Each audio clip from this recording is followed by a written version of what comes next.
Assalamualaikum warahmatullahi wabarakatuh.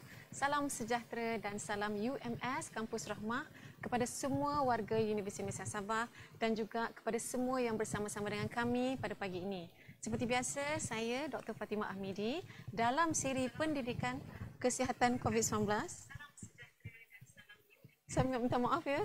Saya terlupa nak mute. Okey, seperti biasa kita akan bersiaran secara langsung dalam siri pendidikan kesihatan COVID-19 di mana kita akan menemu bual pakar perubatan bersama dengan kita untuk kita mengupas dengan lebih lanjut berkenaan dengan topik-topik berkaitan dengan COVID-19 di mana kita akan bersiaran secara langsung melalui live streaming Facebook Universiti Malaysia Sabah dan juga live streaming YouTube ums.net. Ini adalah sebuah program yang kita bawa khas daripada Pusat Kesiapsiagaan dan Tindakan COVID-19 UMS dengan kerjasama Pusat Pengurusan Strategik dan Komunikasi Korporat. Baik, kita tahu buat masa sekarang Sabah masih lagi dalam PKPB, Perintah Kawalan Pergerakan Bersasar, di mana kita akan ketahui dengan lebih lanjut insya-Allah hujung minggu ni sama ada perintah ini akan dilanjutkan atau tidak. Kita tunggu daripada pengumuman daripada MKN. Namun kita perasan sejak Perintah Kawalan Pergerakan ni telah diumumkan pada bulan 3 tahun ini, kita dapat lihat tindakan dan sambutan daripada institut, daripada pusat, daripada agensi-agensi untuk mengarahkan semua staf, baik majikan ataupun staf masing-masing untuk terus bekerja dari rumah, bekerja dari pejabat. Maka di sini terdapatnya kita lihat secara mendadak, drastik, semua orang tidak lagi pergi bekerja di pejabat tetapi stay at home, work from home. Di sini datangnya istilah yang semakin glamour, kita sebut work from home atau bekerja dari pejabat. Namun selepas beberapa bulan work from home dilaksanakan, kita dapat lihat banyaklah pula komen-komen daripada orang ramai baik di dalam viral dalam WhatsApp ataupun dalam Facebook yang rata-rata mengaitkan secara tidak langsung masalah-masalah penyakit tidak berjangkit, terutamanya masalah berat badan berlebihan. Ada yang komen, doktor, berat badan saya naiklah dalam PKP ni, ada naik sampai 3 kilo. Ini semua salah PKP lah. Saya tak dapat keluar, tak dapat nak pergi melakukan aktiviti fizikal. Jadi berkaitan dengan topik sama ada work from home ni, bekerja dari pejabat menyebabkan masalah penyakit tidak berjangkit, bersama dengan kita pada pagi ini adalah Profesor Madya Dr. Nelben Giloy. Beliau merupakan pakar perubatan kesihatan awam dari Jabatan Perubatan Komuniti dan Keluarga, Fakulti Perubatan dan Sains Kesihatan UMS. Terima kasih banyak Dr. Nelben kerana sudi bersama dengan kami pada pagi ini. Baik, tadi baru je saya bagi tahu, saya maklumkan komen daripada adalah rata-rata daripada ramai kawan juga, ada juga daripada pesakit yang mengatakan contohnya, doktor, saya makan sama je banyak, baik sebelum PKP, work from home, ataupun masa saya dah mula work from home, bekerja dari pejabat. Tapi berat badan saya naiklah doktor. Adakah disebabkan PKP ni? Mungkin Dr. Nelben boleh kupas masalah tersebut. Ya, terima kasih Dr. Fatimah. Selamat pagi kepada semua penonton di luar sana. Ya, ini memang adalah satu perkara yang memang lazim ataupun selalu kita dengar daripada ramai orang lah ya. Dari segi kita mengaitkan dan memang betul kita perhatikan tentang perkara ini berlaku ya. Dari segi peningkatan berat badan berkaitan dengan apa yang kita panggil sebagai work from home ya, kerja daripada rumah. Now dari segi komen, pandangan daripada pribadi saya adalah sebenarnya isu-isu berkenaan berat badan adalah satu daripada aspek yang termasuk dalam apa kita panggilkan sebagai NCD, ya, non-communicable disease, ya, itu penyakit tidak berjangkit. Saya sering mengatakan bahawa NCD is a blame game kind of, kita selalu mencari sebab kenapa. Dan sebabnya itu adalah benda yang we are blaming other things. Kita menyalahkan perkara-perkara lain, but jarang kita melihat kepada apa yang kita lakukan sendiri. Ya, yang menyebabkan kita mendapat keadaan-keadaan berkaitan seperti yang NCD yang disebut sebentar tadi. Ya. So Ya, ini adalah satu perkara yang memang banyak kali kita dengar, lazim, soalan yang lazim di mana orang kata, doktor saya kurang makan, ataupun makanan yang saya makan itu juga sama. Dan again, bila kita teliti sebenarnya, kita perlu melihat detail apa yang dilakukan. Ya. Dari segi pemakanan tu, bagi mereka dia kata it is normal, but then again we have to relook. Kita perlu lihat kembali dari segi bagaimana yang dikatakan sebagai tidak banyak makan, ya, ataupun ya, mungkin selepas ini kita buat demonstrasi sedikit untuk menjelaskan perkara ini. Okey, jadi tadi Dr. Nelvin ada sebut istilah NCD kan, non-communicable disease, atau dalam bahasa Melayunya penyakit tidak berjangkit. Mungkin Dr. Nelvin boleh terangkan sedikit apakah yang kita faham rangkumkan dalam NCD, iaitu penyakit tidak berjangkit ini. Sebagai contoh, mungkin berat badan berlebihan ke.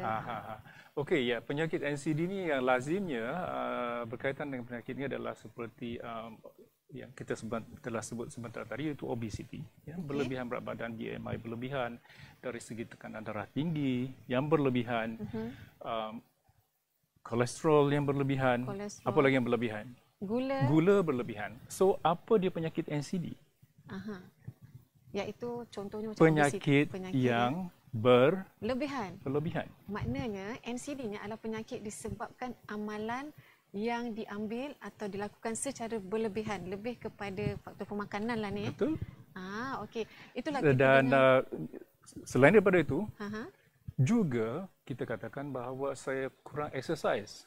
Itu bukan kurang, itu berlebihan. Dari segi rehatnya lah. Maknanya betul. Ketidakaktifannya berlebihan. Okay. So NCD is actually basically penyakit yang berlebihan. Okey, jadi orang akan faham lah kan, maknanya janganlah ambil gula berlebihan, jangan ambil garam berlebihan, jangan ambil lemak berlebihan. Okey, baik. Jadi mungkin pada masa yang sama, Dr. Nelvin, kita tengok juga orang komen lah kan, orang in a way indirectly mengatakan disebabkan bekerja dari pejabat ni, di mana persekitaran rumah telah mempertukar kepada pejabat. Jadi secara tidak langsung aktiviti fizikal pun semakin kurang. Tak ada lagi lah istilah okey saya kena bangun pagi, masuk kereta, shoot pergi ke pejabat. Lepas tu balik mungkin singgah untuk jogging atau pergi gym. Jadi orang in a way indirectly mengatakan saya tidak dapat melaksanakan aktiviti fizikal kerana PKP, kerana work from home. Jadi mungkin Dr. Nelvin boleh kupas lebih lanjut perspektif tersebut dan juga mungkin sarankan apa sebenarnya yang kita boleh lakukan untuk kita tolak persepsi tersebut. I see. Right. So satu it's a very good pertanyaan yang sangat elok, sangat baik sebenarnya. But sebelum yang itu, kalau saya boleh kongsikan sedikitlah dari segi perspektif seperti yang perbincangan kita sebentar tadi, sebab yang ini pun bukan sahaja kita melihat kepada work from home daripada segi kita, dan again bagaimana pula dengan pelajar-pelajar kita, mereka pun juga berada di rumah. Betul. Isn't it? So it applies to everybody. Yes. Right. So ini yang selalu saya tanya kepada pelajar-pelajar kita lah, pelajar perubatan kita, tentang what is education. Kita berada di UMS, of course we're looking for education. Betul. We ourselves, kita sendiri pun sebagai educator. Ya, betul. But apa sebenarnya maksud education itu sebenarnya? Dr. Nelvin tanya saya? Okey. Kalau boleh? Daripada konteks yang saya fahamlah, memandangkan saya juga merupakan Ketua Jabatan Pendidikan Perubatan. So dari segi education ataupun pendidikan yang saya faham, sebagai contoh kita ambil konteks health education, di mana kita sebagai educator, ini adalah satu proses, two-way proses, baik yang memberi sebuah education dan juga mereka yang menerima education tersebut, di mana kita memberi penerangan, ilmu, pada masa yang sama kita interaksi bersama dengan penerima supaya kita pastikan penerima faham dengan konsep ajaran yang kita ingin berikan. So inilah education saya fahamlah, Dr. Nelvin. Mungkin Dr. Nelvin boleh kupas pula health education side. So thank you very much, and betul saya setuju dengan itu.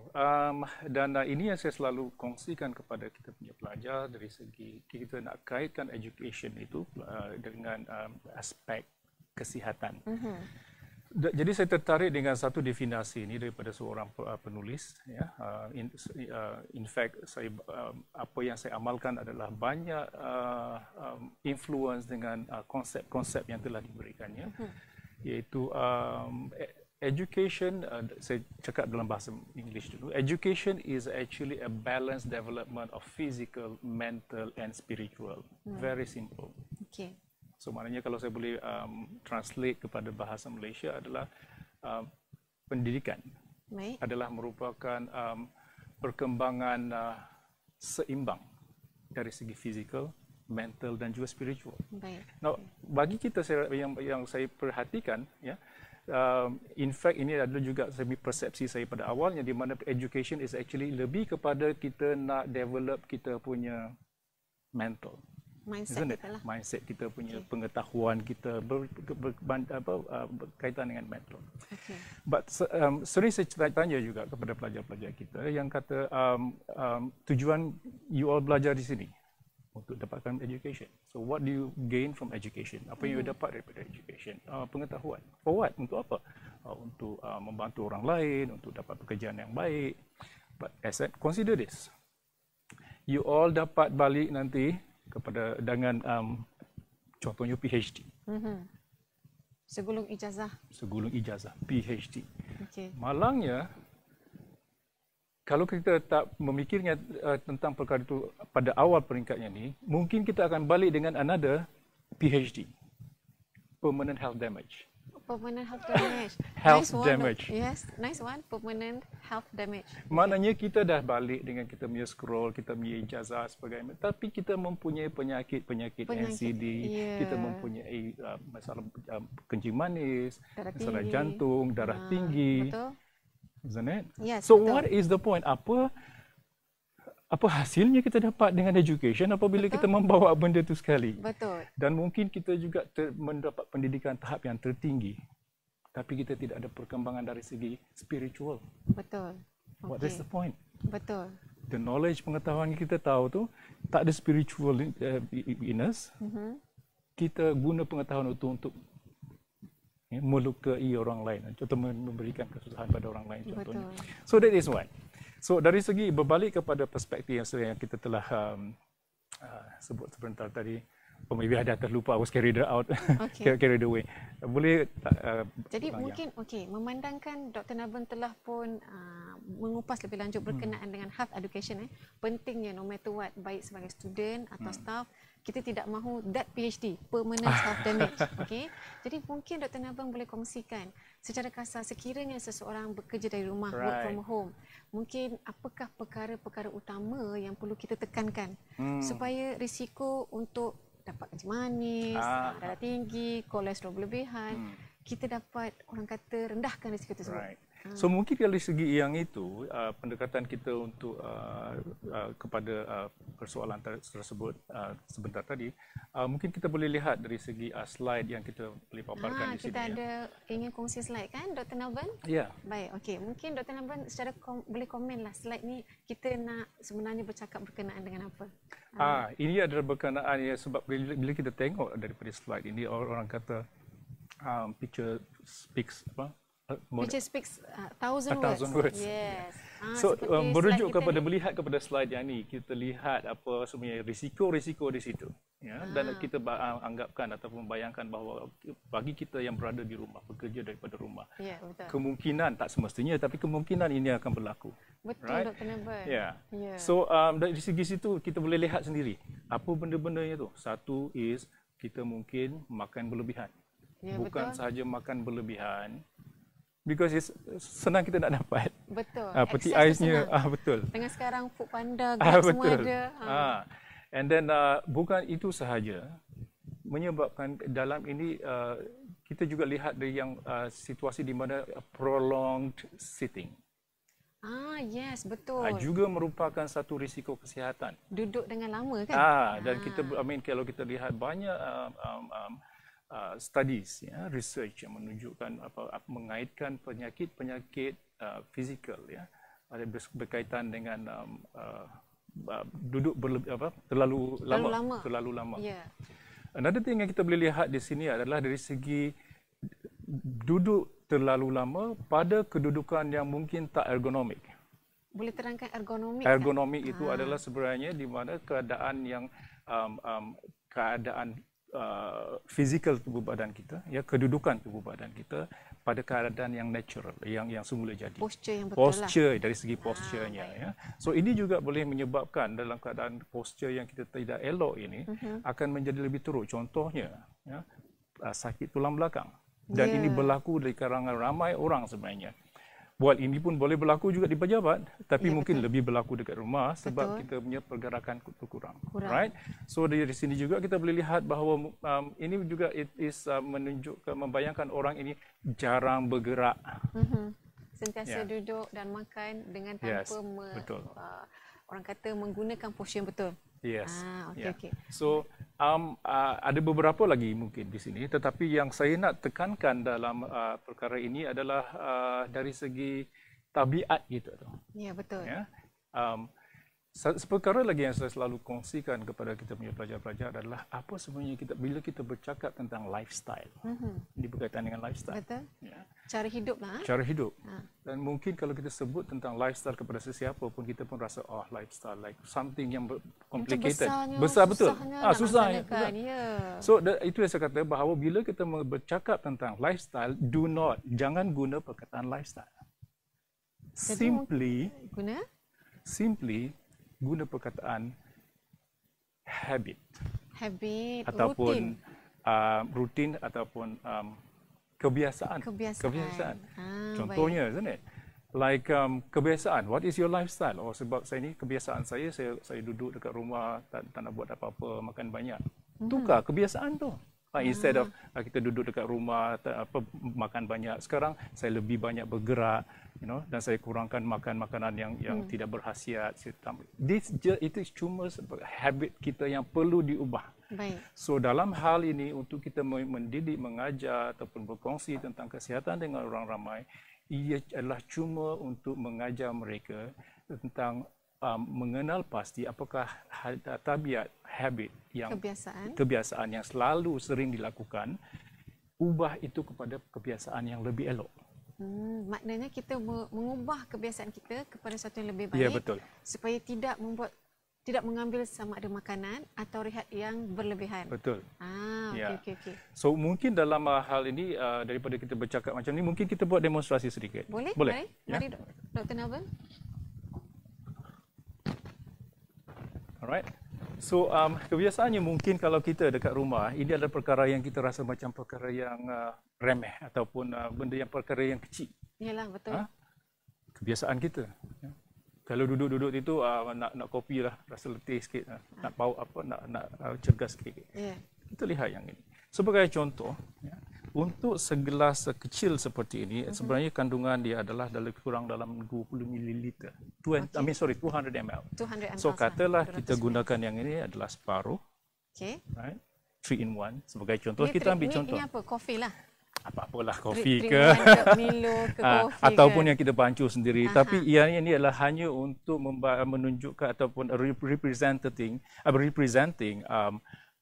jumlah amount yang kita ambil.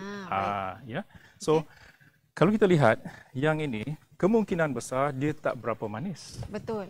Ada satu paket je kan? Tak berapa manis. Separuh. Right. Dan kebiasaannya apa yang kita lakukan adalah disebabkan rasanya pun tak beza sangat, kita ambil lebih. Ini ada rasanya, ada kick lah orang kata. Rasa sama. Rasa sama. Sebab yang ini sebenarnya 200 ml. Ini 600 ml. 600. Okey. So rasa sama. Dari segi kepekatan sama. Rasa sama. Apa yang tak sama? Jumlah sebenarnya berbeza, Dr. Nelvin. Betul. Ini 3 kali ganda berbanding dengan ini. Betul. Dan katalah ini kita minum sebelah pagi, masa kita duduk dekat rumah. Masa kita duduk dekat asrama. Baik. Right? Petang lagi nak minum lah. Ini 2 kali je sehari. 2 kali sehari. So ini kita ambil lagi. 2 kali sehari. Cuma amountnya berbeza. Kita lihat apa yang berlaku di sini. Di sini cuma ada 2 paket kecil. 2 paket kecil yang sebenarnya hanya 1 paket besar atau 1 paket standard lah. Yes. Di sini dengan amount sahaja, walaupun rasa yang sama. Rasa sama, kepekatan sama. Apa yang kita lihat di situ? Banyak. 3 kali ganda daripada asalnya. So maknanya kita katalah 3 in 1 lah kan. Gula berlebihan, condensed milk ni apa dia punya serbuk dia pun berlebihan, manisnya kan. Ini belum masuk lagi dengan biskut ke apa yang kita makan. Betul, cecah-cecah lagi kan. Betul, dan yang kita kata kita makan biasa tu adalah apa yang kita makan during kita punya mungkin sarapan atau meals kan. Kita tak ambil kira ini.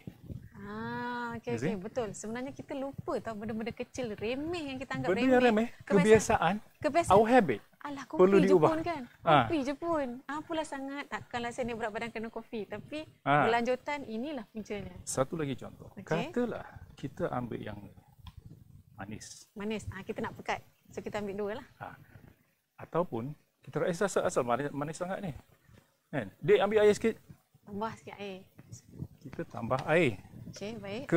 Kemungkinan untuk kita buang yang ni adalah sangat kurang, isn't it? Ya, betul. Kemungkinannya adalah kita tambah air supaya dia menjadi kurang manis. Kita minum sampai habis. Tapi kita minum juga. Minum yang sama. Situ persepsi salah. Patut pesakit ramai bercakap dengan saya, doktor saya minum kurang manis sebenarnya. Tapi amount tu sebenarnya yang salah. Right. Okay. So those are antara contoh-contohnya. Ya. Dan banyak lagi lah habit-habit kita yang berkaitan dekat rumah. Okay, baik. Ya. Okay. Mari kita duduk, Dr. Alban. Okay. Jadi berkaitan dengan dari sini kita nampaklah kan dengan jelas berkenaan dengan jumlah amountnya ramai orang confuse sebenarnya, keliru. Sebenarnya kita anggapkan kebiasaan, sebenarnya kita ambil banyak. Jadi mungkin Dr. Alban boleh kongsikan dari segi tips apakah sebenarnya kaedah yang terbaik untuk pastikan apa yang kita ambil tu baik dari segi makanan atau minuman adalah dalam keadaan seimbang dan dalam moderasi. Right. So pertamanya sekali adalah sebenarnya adalah dari segi attitude kita tentang kesihatan kita. Attitude doktor. Yeah. Okay. So that's why itu yang saya cakap tadi. Kita ni nak belajar ataupun kita nak bekerja apa yang kita nak sebenarnya. Betul. Ya. Kita kena ingat bahawa sebenarnya untuk kita mendapat apa-apa pendidikan ke apa semua is about kita nak develop semua benda ni. Bukan sahaja dari untuk pengetahuan pendidikan tapi dari segi kesihatan fizikal kita. Ia semua berkait rapat. Dan so dia sangat berkait rapat dengan our attitude seperti yang saya mention tadi. Now Dr. Fatimah, kalau saya boleh tanya. Boleh, silakan. You duduk dekat mana sekarang? Sekarang di dalam Chancellery Universiti Universitas Sabah. Mana tu? Universiti Universitas Sabah, di dalam Kota Kinabalu kita, dalam negeri Sabah.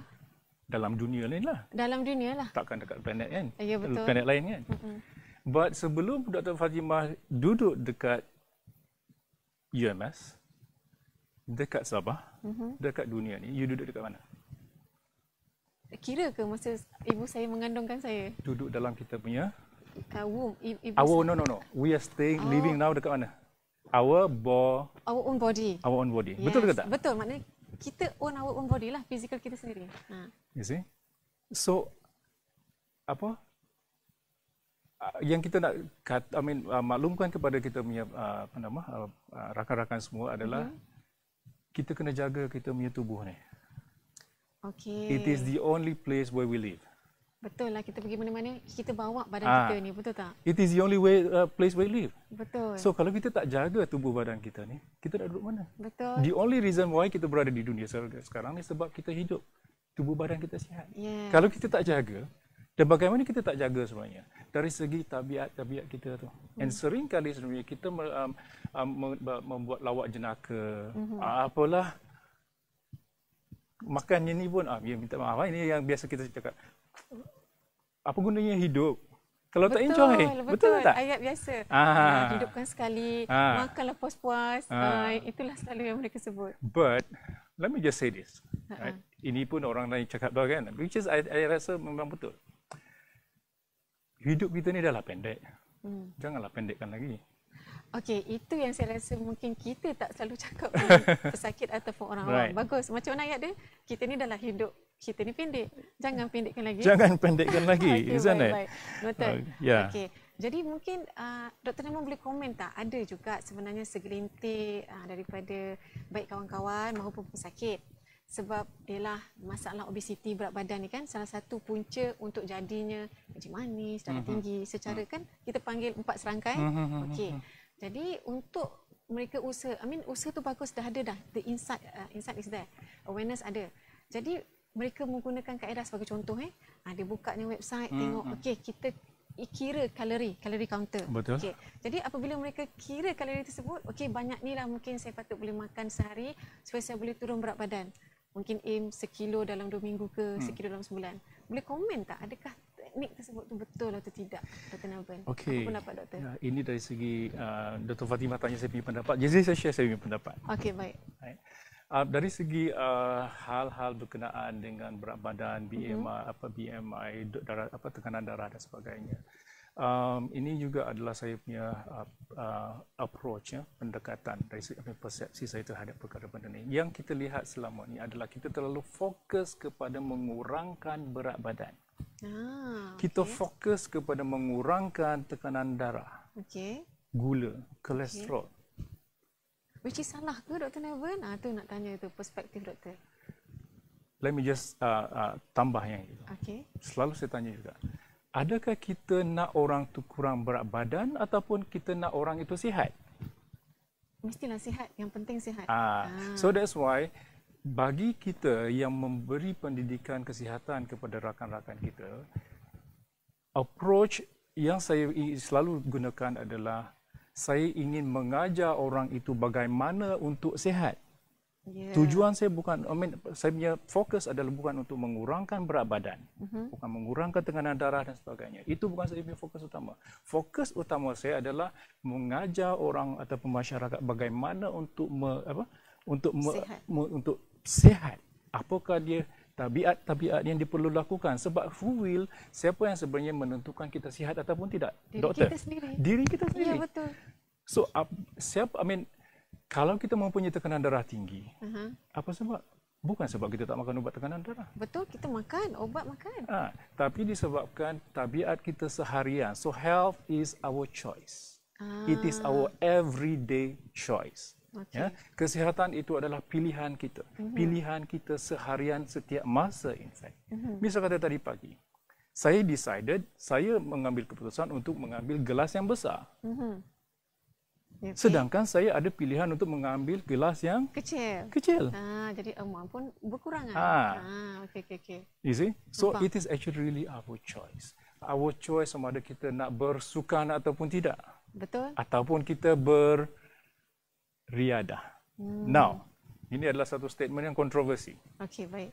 Saya tahu memang orang takkan suka bila saya sebut macam ni. Tapi saya terpaksa berterus terang, ini adalah perspektif saya. Okey, baik. Sports is not health. Sports is not exercise. Exercise is not sports. Okey. Boleh komen dengan lebih lanjut? Okey. Komenlah sikit. Okey. Dari segi, sebab saya pun sendiri adalah pakar perubatan rehabilitasi kan. Jadi memang kami sangat pentingkanlah tekankan dari segi pentingnya physical activity. Yang kami faham adalah, yang saya pun sendiri tekankan, physical activity ni boleh dijadikan dalam pelbagai bentuk. Tak bermakna exercise. Kita anggap physical activity ni sebagai sebuah payung atau umbrella umbrella term, di mana di bawahnya ada pelbagai jenis aktiviti. Salah satunya adalah exercise. Jadi physical activity ni yang saya ingin tekankan adalah exercise kita boleh buat, tapi pada masa yang sama mungkin kita tidak perlu untuk selalu exercise kena buat, tetapi physical activity kena dijalankan sepanjang masa. Itu yang saya ingin pentingkanlah. Right. So ini adalah juga merupakan salah satu persepsi kita mengenai sports dan juga exercise. Ya. Di mana kita mengingatkan bahawa so bila kita cuba kupas sedikit tentang apa dia sports, apa itu exercise. What is sports yang you rasa? Sports ni kalau kita translate bahasa Melayu sukan. Sukan. Apa yang terlibat dengan sports? Selalunya sukan ni dia adalah satu aktiviti yang menggunakan aktiviti fizikal. Melibatkan pertandingan. Permainan, pertandingan untuk competition. Yes, betul. Kalau saya bermain badminton dan saya tidak compete, would you call that as sport ataupun adakah kita panggil itu sebagai sukan ataupun just untuk riadah saja? Mungkin dia adalah satu aktiviti lebih pada saya lah, aktiviti fizikal untuk beriadah. Tapi mungkin bukan untuk menang championship. So disebabkan sports ini adalah lebih, kalau kita, apabila kita mengambil kira dari segi pertandingan, bagi saya itu bukan lagi riadah. Tujuannya adalah untuk bertanding. Sebagai contoh, kita nak lari maraton. Betul. Kita nak kena lari 100 km contohnya. Sedangkan kalau kita nak beriadah, kita just berlari santai atas kemampuan kita, ikut apa yang kita perlukan. Okey. Sebab kalau ikutkan dari segi, kalau tak silap saya lah, keperluan untuk kita maintain good cardiovascular fitness, jantung kita, sekurang-kurangnya 30 minit kita membuat aktiviti fizikal, at least untuk 5 kali seminggu. Tapi bukanlah untuk menang orang kata championship kan. So ini lagi seperkara yang juga yang selalu kita persepsi kita dari segi kesihatan. Kita mengatakan persepsi kita adalah apabila kita kesihatan itu adalah aktif, kena lakukan aktiviti ataupun bersukan, sentiasa aktif untuk sihat. Boleh kita tengok slide yang seterusnya? Okey. Jadi mungkin slide seterusnya apa yang sebenarnya Dr. Nelben ingin ketengahkan? Ini adalah saya pinjam apa yang kita panggilkan sebagai wooden barrel theory. Wood kayu. Ya, barrel itu adalah bekas. Theory. Seperti yang kita lihat di sini. Dan saya gabungkan di situ dari segi konsep kesihatan yang saya selalu gunakan untuk mengajar. Mungkin kita boleh katakan bahawa hanya 8 sahaja. Ada banyak lagi. Masalahnya adalah sebenarnya sebab untuk kita mengajar pesakit ataupun rakan-rakan kita tentang bagaimana nak sihat, kita ambil yang sesimpelnya dan praktikal. Dalam hal ini, apa yang saya boleh katakan tentang berkaitan dengan slide ini adalah, saya katakan dalam English dahulu. Our health is not determined by the best thing that we do. Faham? Our health is Kesihatan kita bukannya ditentukan oleh perkara terbaik yang kita lakukan. Betul, okey, setuju. Tetapi ditentukan oleh perkara yang paling kurang kita lakukan ataupun the worst thing that we do. Dalam hal ini, contohnya yang E itu, yang kita panggil sebagai staff di situ, kayu itu adalah panjang sebab kita exercise banyak, kan? Betul. Petang-petang, hari semalam saya exercise 1 kali, 1 lap saja, satu round padang. Saya nak round lagi 2-3 kali, 10 kali. Saya rasa macam saya dah buat yang terbaik. Sangat aktif. So E itu menjadi tinggi, jadi panjang. Excellent lah, kan? Betul. So kita, adakah itu will that determine whether sama ada kita healthy, sihat ataupun tidak? Tidak. Sebab contohnya, kalau salah satu daripada komponen aspek kesihatan itu kurang, contohnya R itu rest. Kita tak rest. Adakah kita sihat? Sebenarnya aktiviti yang terlalu berlebihan, untuk makluman Dr. Nelben, menyebabkan kecederaan, injury. Exactly. Itulah sebab yang NEWST itu adalah sebenarnya temperance, moderation, kesederhanaan. Apa saja yang baik bila berlebihan menjadi tidak baik. Betul. Kalau yang tak baik itu memang tak baiklah. Jangan lakukan. Betul juga. Tapi yang baik itu bila berlebihan dia tak akan jadi baik. Yang baik itu bila terlalu kurang pun tak baik. Bagus juga. So itulah kita sebut tadi tentang definisi. Education is a balance. Development, keseimbangan dalam segala hal sekali. So, daripada konsep ni, Dr. Nelben ingin tekankan pentingnya untuk kita melakukan sesuatu perkara, mengambil sesebuah makanan secara moderasi. Secara moderasi dan juga apa-apa contohnya yang selama ni persepsi kita nak exercise berlebihan, selepas itu contoh minta maaf lah terus terang kita merokok. Okey. Berkenaan dengan merokok, Dr. Nelben. Alamak, jangan sebut pasal rokok panjang nanti. Ni memang kita try. Kita try. Okey. So kita tahu lah. Wait. Before that. Yang ni lagi. Ada lagi. Okey. So berkaitan dengan yang tu, minta maaf. Sebab tak habis. Baik. Dari segi yang ni, kita boleh pergi ke slide yang seterusnya. Apa yang sebenarnya Dr. Nelben nak komen berkenaan dengan jadual tersebut? Kita tengok banyak ni aktiviti fizikal yang boleh dilaksanakan. So dari segi misal kata macam nasihat, even dalam clinical practice guideline pun, what is guideline? Panduan untuk kita merawat secara klinikal penyakit darah tinggi, kencing manis dalam Malaysian Clinical Practice Guideline. Apa yang dikatakan tentang exercise bagi mereka yang mempunyai penyakit? Betul. Kan? Adalah apa? moderate exercise. Betul. Berapa lama? 30 minutes. Per day, sekali buat. Sekali buat. Okay. 5 kali seminggu. Okay. Right? Betul. That is moderate exercise. So, apa contoh dia moderate exercise yang kita lihat di sini? Ini yang penting. Saya rasa ramai yang tak tahu apa itu moderate, doktor. Betul, betul. Mungkin doktor Kalau kita lihat di sini, sebenarnya brisk walking dah dianggap sebagai moderate. Cleaning, heavy washing, window vacuuming, mopping is moderate. Betul. Right? Mowing lawn. Kita punya dekat belakang rumah kita tu rumput dah panjang. Oh, tak ada masa sebab saya nak pergi exercise. Exercise apanya? Exercise ada dekat belakang. Potong rumput. Betul. Dapat dah moderate exercise. Isteri penat-penat dia nak mop apa semua, kita tengok je. Saya tak ada masa lah. Saya nak pergi main badminton sekejap lagi. Sedangkan this is a moderate exercise. Betul, lebih baik tolong mop, cuci lantai semua kan. And walaupun kita lihat di situ badminton, tapi dari segi recreational, bukan je juga untuk menang championship. Competition. Betul. Asalkan kita boleh serve, kita boleh lawan, main sekejap 30 minutes. Ada aktiviti fizikal, badan kita keluar, pernafasan kita, masa kita bergerak, ada tekanan pada kita punya tulang untuk mendapat menguatkan tulang kita. Itu saja, tapi persepsi yang kita buat sekarang ini adalah untuk exercise kita kena pergi berjogging, kita nak pergi hiking, itu dah vigorous. Betul. Yang sekarang ni kita blame pula, dah excited dah ni. Okay.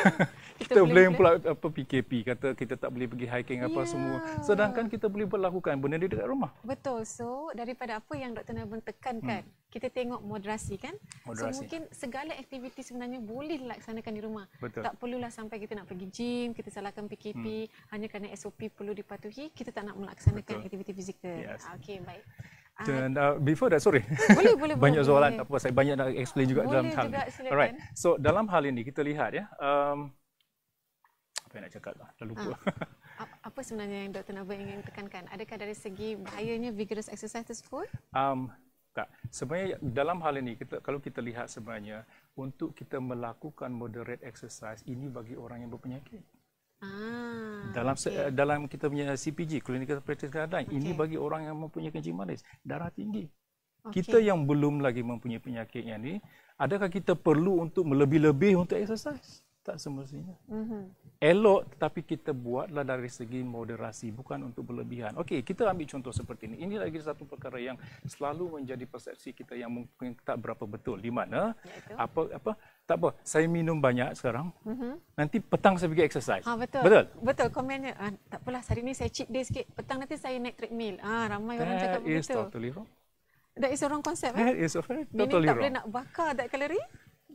Sebelum kita ambil, masa kita ambil kalori itu masuk dalam badan kita, kita punya badan is already an insult to our body. Kita punya tubuh badan terpaksa handle benda tu, perkara itu, untuk proses semua benda tu.